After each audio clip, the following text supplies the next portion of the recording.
Hey guys, welcome back to my channel. For today's video, we are actually going to do something a little bit different than what I have normally done on my channel. But today is going to be related to my career, which is human resources.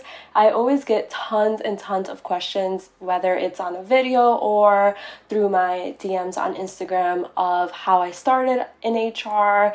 Do I like it? Do I hate it? So I thought, why not just do a whole video dedicated to human resources? And I have a couple questions written down on my little planner here, and I'm going to first start off by giving you guys a little background on me, how I started in HR, and then I'm going to answer some of the most common questions that I typically get. And then if you have any other questions or any specific questions, definitely leave it in the comments below or DM me on Instagram and I can definitely answer them for you guys.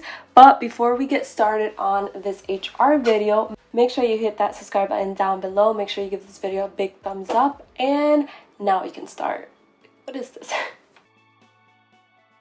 A little bit of a background on me. I live in Boston, Mass. I am 25 years old. I graduated from Suffolk University with a bachelor's in psychology, and I have about 5 to 6 years of experience working in human resources.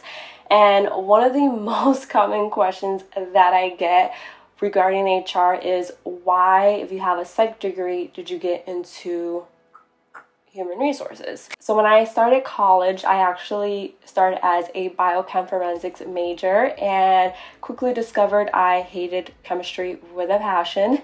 So after my freshman year, I switched over to a psych major, and my goal with that was to eventually go into grad school to get my PhD and become a psychologist. However, after doing an internship at one of the psych hospitals here in Boston, I'm not going to name any names, but I had a really bad experience being an intern there and seeing how certain hospitals can be a little bit money hungry, and it's not always about the patient, it's mainly of how much they can pay for the care, which is a huge problem across healthcare, regardless if it's psych or if it's just physical issue. There's just discrepancies all across the board. And after having that experience and talking to myself a lot and kind of doing a lot of self-reflecting and talking to different psychologists and psychiatrists that I had access to, I decided to continue with my psych degree studies. But I realized that I could go in so many different avenues. I knew that I wanted to help people in a certain way, but I just wasn't sure if being a psychologist or psychiatrist was the way for me. And during all of this, I was working in a movie theater in downtown Boston. If you're from Boston, you know the AMC that's located right in the Boston Commons, and I was an HR manager for them. And at this point in time, that was basically my first exposure to HR. I did scheduling for the staff, I did interviews, I hired, I onboarded, and I was also on the floor. So I was managing busy nights and everything like that. But that was really my first exposure, and I realized that I liked it. At that time, I was still focused on graduating undergrad and wanted to go into grad school still. But I was enjoying working and interviewing and doing all of the HR duties that I was doing in the movie theater. But I got to the point where I was working way too many hours and still going to school full time that I actually had to step away from that role. And after working for about a year, I was able to get a job at a startup company where I literally did full cycle recruiting. I did everything that has to do with HR in this startup company. If you ever worked for a startup company, you know that their resources are very limited. So if you work at one, you wear way too many different hats. But I'm so grateful for that experience. It was probably the most stressful time in my life because I was still going to school and working full time. But I was able to get so much exposure into the human resources world. I was able to start up HR recruiting campaigns. I hired so many people. I did so many interviews, background checks. Even though that was so stressful, I fell in love with it. And I was like, okay, this is something that I could actually do. If I do want to go for like grad school or anything like that. I can just get a master's in either organizational psychology, or I can do human resources for my master's program. And I decided not to pursue my PhD for psychology. That field would have definitely broken me, just because I'm the type of person that I feel so much and I'm so sensitive to certain situations. And interning at the psych hospital, I realized that that was not for me. Nothing against the patients. The patients were wonderful. Probably one of the best experiences that I had interning at the psych hospital was just facilitating groups and spending that one-on-one time with patients. But everything that went on behind the scenes, I was not a fan of. All that being said, just because I have a psychology degree, it doesn't mean that I solely have to focus on direct care or going to grad school for my PhD. And with a bachelor's in psychology, you can do so many different things. Like, it's ridiculous the amount of possibilities you can do with a bachelor's in psych. If you're contemplating what to major in, definitely talk to your college advisors, talk to the people around you, reach out to people on LinkedIn, because they will let you know that the possibilities are endless with a bachelor's in psych. And I wholeheartedly believe that. One of the main questions that I always get from people is that they always ask me, do you find it hard to get an HR job without having a bachelor's in HR? And to be honest, I didn't even know that was a thing until people started asking me. It's not hard at all to get into human resources with a background in psych. Not at all. If anything, my own experience has taught me that people actually value someone with a psych degree, because your studies literally focus on helping other people, on being understanding to people's problems. It makes you more sensitive to people's different ideas, opinions, cultures. So companies really value that. And I've always been told on every interview that I go that because I have a psych degree, they know that I will bring something different to the table, and a different amount of understanding that someone without a psych degree or that exposure to that type of studies might not have. And a quick shout out to my college, Suffolk University. I am definitely grateful for the opportunities that I had available to me while I studied there. I honestly feel like my experience might have been a little bit different if I hadn't gone to Suffolk University, because they definitely push you to get out of your comfort zone. The most common theme that all of my professors had was that they always told us, what's the worst that someone can say? No.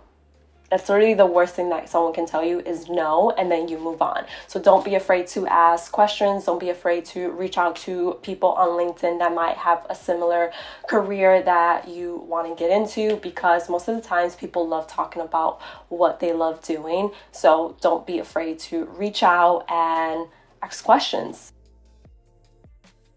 Another question that I get a lot is, why HR when I could have gone to any other career field? And the reason I got into HR was mainly because I fell in love with it at the movie theater that I was working in.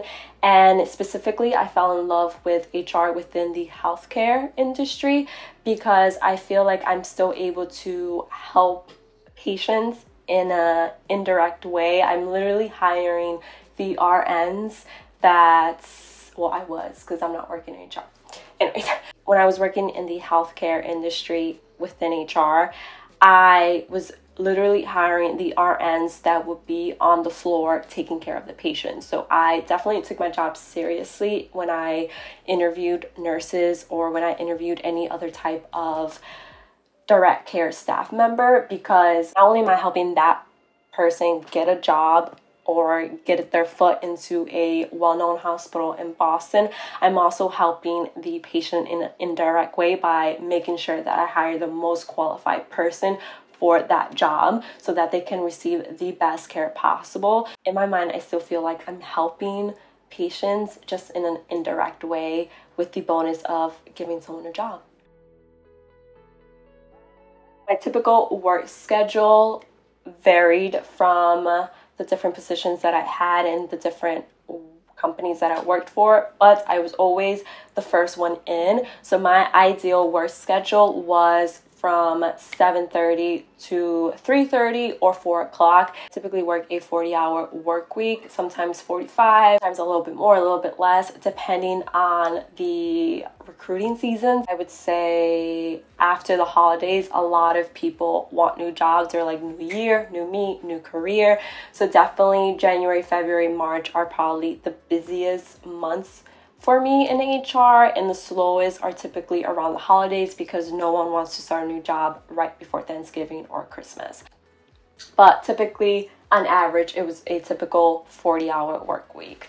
I know that sometimes, depending on the company that you work for and depending on their size, I know that sometimes it is possible to work like 60, 70-hour work weeks in HR, but let me tell you right now, don't do that. If your company is forcing you to work 60, 70 hours a week, that is not a good work-life balance, and run while you can, because I was there and it was probably the most stressful time of my life, and you're not gonna get anything in return. So definitely have a good work-life balance. There's money in human resources. There really is. I'm not going to tell you guys like my exact salary, but my last job, I was very close to 6 figures, and I'm only 25 years old. I didn't start off with that salary. I think my first job in HR, I was making maybe 40 grand a year, which was the movie theater. It was either 35 or 40 grand a year. I was not making that much. And a lot of my paycheck was going to school. So it literally felt like I was making nothing. But obviously, if you're not going to school or you don't have many bills, that's fine. But after starting off with that salary and getting all the experience that I could get, I learned to negotiate more, and I am not afraid to tell companies what I bring to the table. And you know how on interviews they always ask you, what do you bring to this company? What would you change? What would you add? I always answer those questions, obviously, but then I always ask, what can you bring to the table for me? Like, why should I work here? What can you offer me? I know it can seem a little aggressive, especially coming from a woman, but it's 2020, so it's time to demand what you deserve. Like, if you know you bring certain things to the table, definitely speak on that, and don't be afraid to ask for something in return, because men have done it for generations, and it's time for women to do the same. So yeah, so the average salary I would say is probably between 40,000 a year and up. This also depends on where you live. Obviously, I live in Boston, so salaries tend to be a bit higher in Boston because cost of living is high. But if you live, I don't know, let's say Puerto Rico, I don't know, you may make way less than what I make here, but cost of living is so low over there that it kind of balances it out. But honestly, it just depends on where you live. Just Google average salary in your city and you tend to get an accurate idea. And it also depends on your experience. Like, don't graduate with a bachelor's degree and go to your first HR interview and ask for 6 figures. That's just not how it's going to work. When I say demand what you deserve, I literally mean demand what you deserve. So if you have no experience, be prepared to start at the bottom and be prepared to get a shitty salary. But if you do have years of experience, go for it and demand a higher salary. Again, my first job was in the entertainment industry as HR. I worked in a movie theater, but after that, all of my HR jobs have been within the healthcare industry. So I've worked at different hospitals, I've worked at a startup company, I've worked at a nonprofit, but all have been within the healthcare industry. I've been talking forever, but something that I want to clarify as well is that human resources is just the name of the industry or the name of the department. There's different mini departments within HR. I think one of the biggest misconceptions that I've encountered working in HR is that people see an HR person and they say, oh, can you help me with this? Can you help me with everything that I need?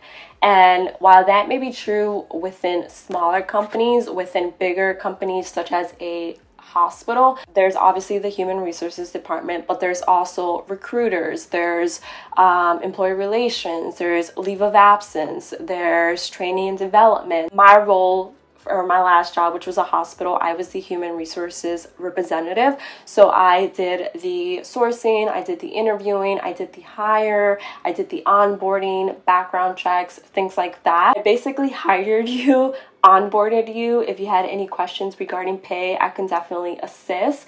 And I process transfers within the hospitals, and then I process terminations. But that's it. I didn't deal with employee relations. Thank Lord, it takes a special kind of person to deal with employee relations. I didn't deal with that. I didn't deal with training and development or none of that. So keep that in mind if you are interested in HR. Kind of figure out what interests you the most. If you don't want to stay at your desk all day, don't do recruiting. I did recruiting, and you literally are going to be at your desk all day. If you're the type of person that you don't like hearing people complain, don't get into HR, don't get into employee relations, because people will complain.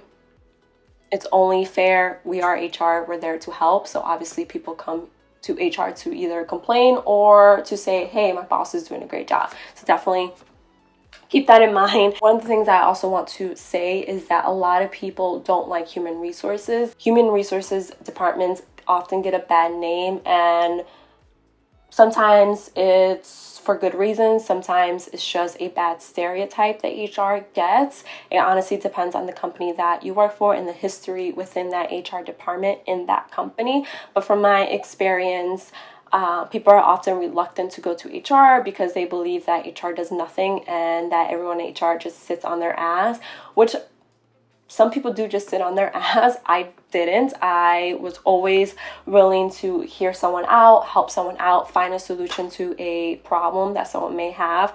Definitely be that type of person in HR, especially if you're starting out. I think it's time that us young folks kind of change the idea or perception that people have regarding HR, because HR is a tough department to work in. It's not easy. It's not rainbows. It can be boring because obviously you're dealing with paperwork, you're dealing with laws and stuff like that. So it definitely can be tedious at times, but you do work, you put in work, especially when you work for big corporations. Like, you're not going to sit on your ass all day. Another question that I often get is, would I recommend HR? And I would. I think it's a great industry to work in. You can work in tech HR, you can work in healthcare HR, you can work in entertainment HR. There's so many different avenues that you can go within HR, but you definitely have to have the personality for it. You have to be someone that likes to talk to people. You can't be shy.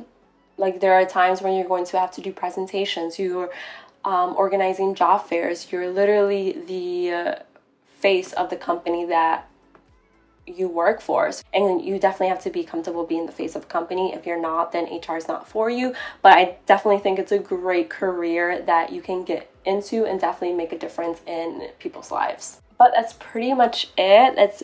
Those are mainly the questions that I get regarding HR. If you have any other questions regarding HR, let me know in the comments below.